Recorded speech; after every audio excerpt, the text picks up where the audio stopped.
Hello friends, welcome to Abhipedia powered by Abhimanyu IAS. My name is Manish और इस video में हम डिस्कस करने वाले हैं पंजाब के 4th वीक ऑफ February 2021 के current affairs. So if you have not subscribe to the channel, please subscribe the channel and press the bell icon. देखते हैं इस वीक में पंजाब में क्या इंपॉर्टेंट डेवलपमेंट्स हुई हैं। Number 1, Punjab cabinet okays new policy for construction of over 25,000 houses for economically weaker sections। तो जो EWS कैटेगरी होती है या इकोनॉमिकली वीकर सेक्शंस की कैटेगरी होती है, उसके लिए पंजाब गवर्नमेंट ने नए हाउसेज जो है वो अप्रूव कर दिए हैं। सो EWS policy of the government for economically weaker sections, इसके लिए नई पॉलिसी अप्रूव की है जिसमें 25,000 से भी ज़्यादा घर बनाए जाएंगे इकोनॉमिकली वीकर सेक्शंस के लोगों के लिए। With developers and authorities required to develop 5% of project area for EWS housing। तो कोई भी डेवलपर है जो किसी भी हाउसिंग प्रोजेक्ट को बना रहा है, उसमें कम से कम 5% जो घर हैं या जो यूनिट्स हैं, जैसे अगर कोई 100 फ्लैट्स की सोसाइटी है तो उसमें कम से कम 5 फ्लैट्स जो हैं वो EWS कैटेगरी के लिए उन्हें बनाने पड़ेंगे या रिजर्व करके रखने पड़ेंगे। So by calculation in the next few years 25,000 houses for EWS category will be available, जो कि कम रेट्स पर अवेलेबल होंगे।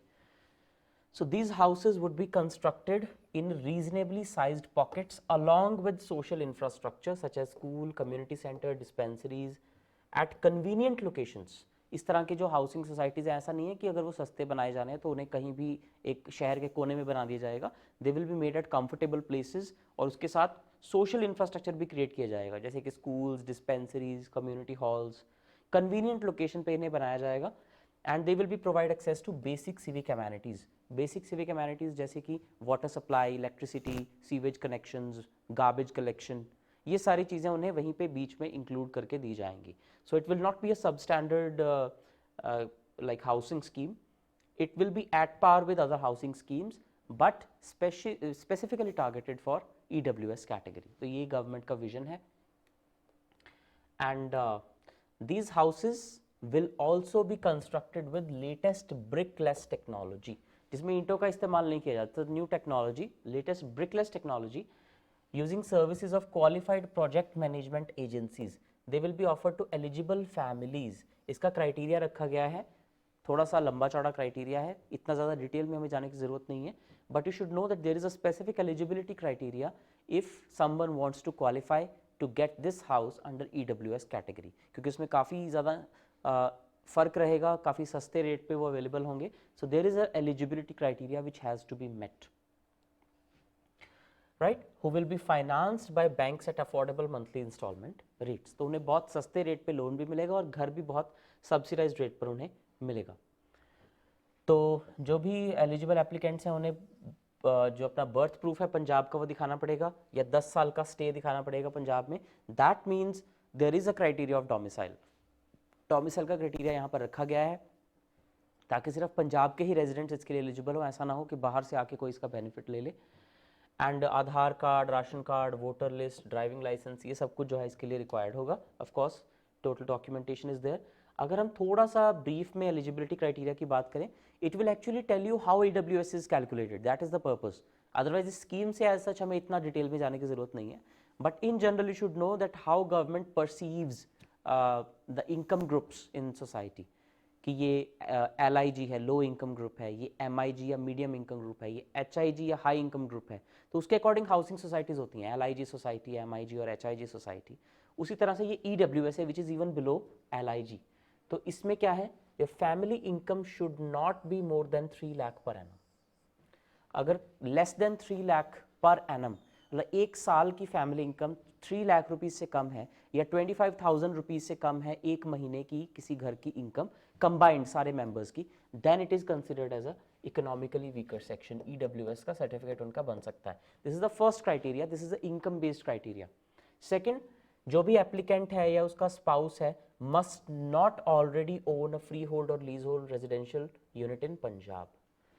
ऑलरेडी आपका कोई घर नहीं होना चाहिए, should be a first time buyer. तो ये एक क्राइटेरिया ऑफ कोर्स होता है, पंजाब में भी या चंडीगढ़ में भी कंसिडर होगा of course, because Chandigarh is the capital of Punjab. और ये सारा कुछ सेल्फ सर्टिफाई करके देना होगा, राइट। फिर बैंक्स उसे ऑथराइज करेंगे and applicants must be married and application must be in the joint name of husband and wife.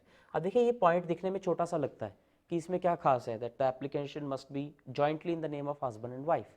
इसका मतलब ये होता है दैट जो एसेट क्रिएशन है वो विमेन के नाम पे भी होनी चाहिए। That's why women are mandatory to be the owners or co owners of the property.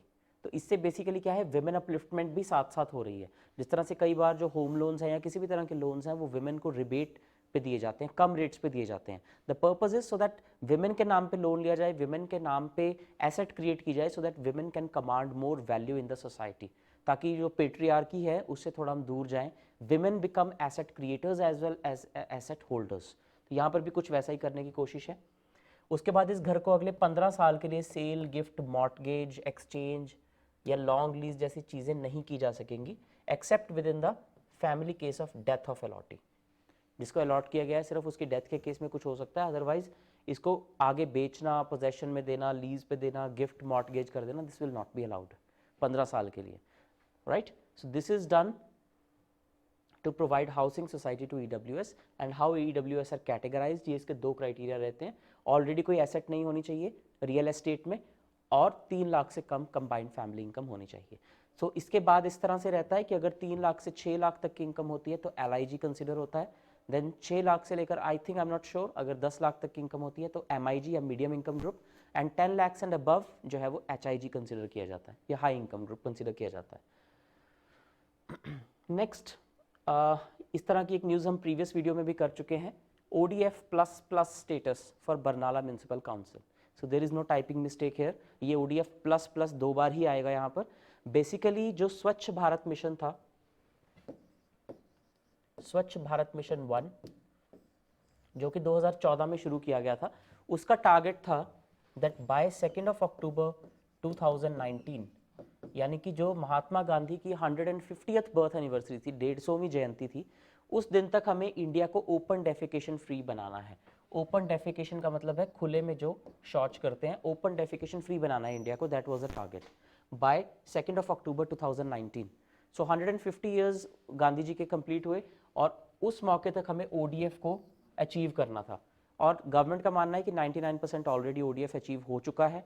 So now the second phase of the same mission has been launched, known as SBM 2.0, स्वच्छ Bharat mission 2। तो इसके अंदर अब क्या करेंगे, now already the toilets have been constructed, तो अब उससे नेक्स्ट स्टेप क्या होगा, उससे नेक्स्ट स्टेप होगा कि जो उससे वेस्ट जनरेट हो रहा है उसको कैसे ट्रीट किया जाए, solid waste treatment, garbage collection, right, then liquid water treatment, sewage treatment plants, यानी कि उस वेस्ट को अब ट्रीट करके हमने जो है किसी ना किसी वाटर बॉडी में या कहीं भी छोड़ना है, उसको अनट्रीटेड नहीं छोड़ना ताकि पॉल्यूशन कम हो सके। सो SBM 2.0 में अब 2 क्राइटेरिया रखे गए हैं, one is ODF plus and one is ODF plus plus. तो इसमें प्रिजम्पशन ये है कि ODF तो हो ही चुका है ऑलमोस्ट पूरा इंडिया, सभी स्टेट्स और यूटी सर्टिफाई हो चुके हैं। तो अब ODF के बाद ODF प्लस और ODF प्लस प्लस, तो जैसे कि अगर हम ODF प्लस प्लस का क्राइटेरिया देखें तो वो क्या है, ODF प्लस प्लस का मतलब होता है स्वच्छ भारत मिशन में ODF तो हो ही चुका है, नाउ और कौन सी कंडीशन उसके ऊपर ऐड हुई है, ODF में सारे टॉयलेट्स कंस्ट्रक्ट हो गए, now it ODF plus plus adds the condition that faecal sludge or septage and sewage is safely managed and treated with no discharging or dumping of untreated fecal sludge or septage and sewage in drains, water bodies or open areas। तो दो जो की words हैं यहाँ पे वो है managed and treated. तो जो भी वेस्ट जनरेट हो रहा है it has to be managed and it has to be treated. Now that waste can be solid waste or it can be liquid waste. इनको ट्रीट करने के लिए अलग अलग तरीके से ट्रीटमेंट प्लांट्स लगाना, all that is included under Swachh Bharat mission. Manage करने का मतलब है कि उसको जैसे वेस्ट सेग्रीगेशन एट सोर्स की बात करते हैं हम, कि कचरा उठाने आते हैं तो बायोडिग्रेडेबल वेस्ट एक डस्टबिन में और नॉन बायोडिग्रेडेबल वेस्ट एक डस्टबिन में। So you must have you must have noticed around yourself, specially if you live in Punjab और इन हरियाणा, तो यहाँ पर 2 तरह के डस्टबिन जो हैं वो हर जगह इंस्टॉल होने शुरू हो गए हैं, one is green and another is blue. तो एक में बायोडिग्रेडेबल वेस्ट कलेक्ट करने के लिए है, एक नॉन बायोडिग्रेडेबल वेस्ट के लिए है, which is known as waste segregation at source.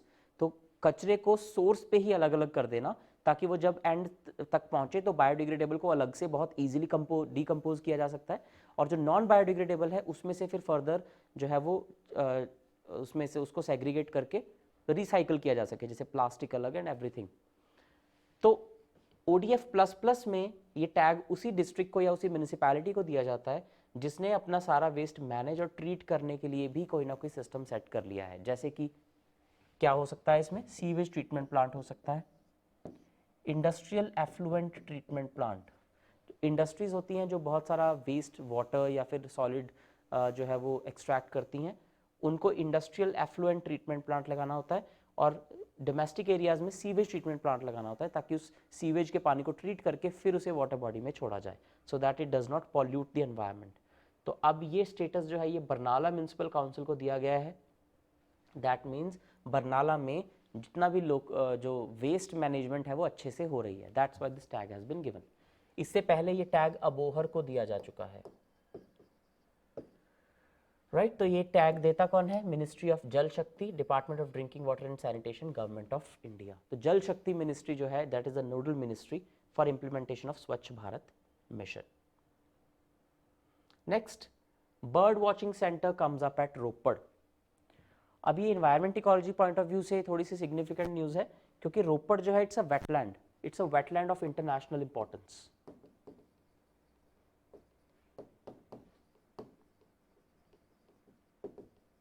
It's a wetland of international importance. और जो वेटलैंड्स ऑफ इंटरनेशनल इंपॉर्टेंस हैं वो कैसे बताते हैं हम कि ये वेटलैंड ऑफ इंटरनेशनल इंपॉर्टेंस है, एक कन्वेंशन है जिसके अंडर अगर इसको रजिस्टर किया हुआ है then it is a wetland of international importance, और वो उस कन्वेंशन का नाम है Ramsar convention. Very very important, Ramsar convention on wetlands. ये ईरान में एक सिटी है जहाँ पर ये कन्वेंशन साइन की गई थी, उसके नाम पर रामसर कन्वेंशन इसका नाम पड़ा। So Ramsar convention on wetlands basically it includes the wetlands of international importance. तो रोपड़ में इस जगह पर बहुत सारे माइग्रेटरी बर्ड्स आते हैं। ये बर्ड्स की कुछ स्पीशीज़ आपको पता होनी चाहिए, काफ़ी इंपॉर्टेंट है, ये पूछे जाने लग गए हैं, like Himalayan bulbul, plum headed parakeet, great barbet, Indian peafowl, grey hornbill, Asian koel, black francolin, Eurasian coot, ruddy shelduck, red crested pochard, bar headed goose, great cormorant, mallard, gadwall, little egret, ये सारे important जो birds हैं यहाँ पर आते हैं। सो ये आपको पता होना चाहिए। इसके अलावा यहाँ पर इंटरप्रिटेशन सेंटर बनाया गया है, bird watching towers, boardwalk. So all this is to promote the wildlife and to promote the this thing among the enthusiasts, ताकि उन लोगों को ये चीज़ें ज़्यादा अट्रैक्ट करें। तो ये सारा कुछ बेसिकली रोपड़ में कहाँ पर क्रिएट किया गया है, एट द सदरब्रत प्रोटेक्टेड फॉरेस्ट, यहाँ पर ये सब कुछ क्रिएट किया गया है सदरब्रत प्रोटेक्टेड फॉरेस्ट में। उसके बाद तो ये एक रामसर साइट है, right. So Ropar was declared as a Ramsar site in 2002 and ये जो हम बात कर रहे हैं दिस इज फॉर सदरब्रत protected forest. Department of forest and wildlife preservation जो है ये यहाँ पर एक बर्ड फेस्ट भी ऑर्गेनाइज करता है, so this also becomes important. Next, garment exports from Punjab down. ये वैसे तो एक स्पेसिफिक सेक्टर की न्यूज़ है, लेकिन पंजाब की इकोनॉमी के पॉइंट ऑफ व्यू से ये थोड़ा सा आपको स्पेसिफिकली पता होना चाहिए। तो पिछले साल जो पंजाब के एक्सपोर्ट्स हैं टेक्सटाइल में वो 8th थे, सो 8th in terms of exports in the last fiscal. That is considering कि पंजाब में कोई बहुत ज़्यादा इंडस्ट्री नहीं है and Punjab does not compete with the most industrialized states of India like Maharashtra, Gujarat, Haryana, etc. But still, Punjab का जो share है एक्सपोर्ट्स में दैट वाज 8th, और अब जो है वो डिक्लाइन हो गया है from 5.14% in 2017-18 it has fallen to 4.52% in 2019-20। और टेक्सटाइल्स में सबसे ज़्यादा जो पंजाब में है दैट इज़ लुधियाना। लुधियाना में पंजाब में सबसे ज़्यादा टेक्सटाइल इंडस्ट्री जो है वो सिचुएटेड है। तो अगर हम फिगर वाइज बात करें, so this is how the figures are. तो अगर हम पंजाब को देखें, सो पंजाब में जो एक्सपोर्ट्स हैं वो 1839 यानी 5.414% थे, फिर 4.83 हुए, अब 4.52 हो गए हैं। So this has been declining over the years. जबकि अगर हम बाकी स्टेट्स को देखें तो उनके इंक्रीज़ हो रहे हैं, जैसे हरियाणा में 8.44 से 8.69 देन 9.09। सिमिलरली उत्तर प्रदेश में 7.76 से 8.31, then 8.54. So their textile exports are increasing. Similarly with Rajasthan. लेकिन पंजाब के कम हो रहे हैं. So that shows that the textile industry is not in good shape in Punjab. तो इसमें कौन कौन सी states हैं जो अच्छा परफॉर्म कर रही हैं? जैसे Haryana has been ranked 4th, Uttar Pradesh 5th and Rajasthan 9th. तो जो सेम रीजन की हमारी नेबरिंग स्टेट्स हैं, they are performing better than Punjab in textile exports. So there is something wrong with textile export industry और टेक्सटाइल इंडस्ट्री ऑफ पंजाब. तो अब government को इस बारे में पता चल गया है. Now government should take some corrective steps for that. तो ये ऐसा नहीं है कि सिर्फ टेक्सटाइल इंडस्ट्री में ही ऐसा है. There are various other industries which are reeling under pressure because of covid, because of lockdown, because of financial crunch, because of so many other factors. तो ये इन जनरल पंजाब की इकोनॉमी पे आपको बताता है. Right, during the past 3 years, the country's exports declined by 6.55%. तो ऐसा नहीं है कि पंजाब में डिक्लाइन हुआ और ओवरऑल इंडिया के एक्सपोर्ट बढ़ गए हैं. ओवरऑल इंडिया के एक्सपोर्ट 6.55% डिक्लाइन हुए हैं, लेकिन पंजाब के 18% डिक्लाइन हुए हैं. ये प्रॉब्लम है. सो ओवरऑल कंट्री के एक्सपोर्ट जो है वो 6.5% के करीब कम हुए हैं, लेकिन पंजाब के 18% कम हो गए हैं. So that means we are disproportionately less exports as compared to India, much more than the national average. तो national average से तो बहुत ज़्यादा decline हुआ है. So this needs to be arrested. The state is facing fall in exports as many garment units have come up in Noida and sizable business has shifted to them. Noida में बहुत सारी जो गारमेंट यूनिट्स हैं वो establish हो गई हैं. Noida is in Uttar Pradesh, तो इसलिए सारा बिजनेस वहाँ पे शिफ्ट हो गया है. तो इस वजह से पंजाब से अब डिमांड कम हो गई है, क्योंकि वहाँ पर ऑपरेशनल कॉस्ट जो है वो बहुत लो है पंजाब के मुकाबले में. Many export houses are manufacturing in Punjab but exporting from Delhi and this is reflected in Delhi data. काफ़ी सारे एक्सपोर्ट हाउसेज हैं जो पंजाब में मैन्युफैक्चर कर रहे हैं लेकिन एक्सपोर्ट करते हैं दिल्ली से, जो कि दिल्ली के डाटा से पता चलता है. तो इस तरह की कुछ प्रॉब्लम्स की वजह से पंजाब का जो टेक्सटाइल एक्सपोर्ट है वो काफ़ी कम हो रहा है. Right, so this is an important news from economy point of view which you need to note. तो ये कुछ इंपॉर्टेंट न्यूज़ थी इस हफ्ते जो हमें पंजाब से कवर करनी थी. अगर आपको वीडियो अच्छी लगी हो, please like, subscribe and share it with your friends. Thank you and have a nice day.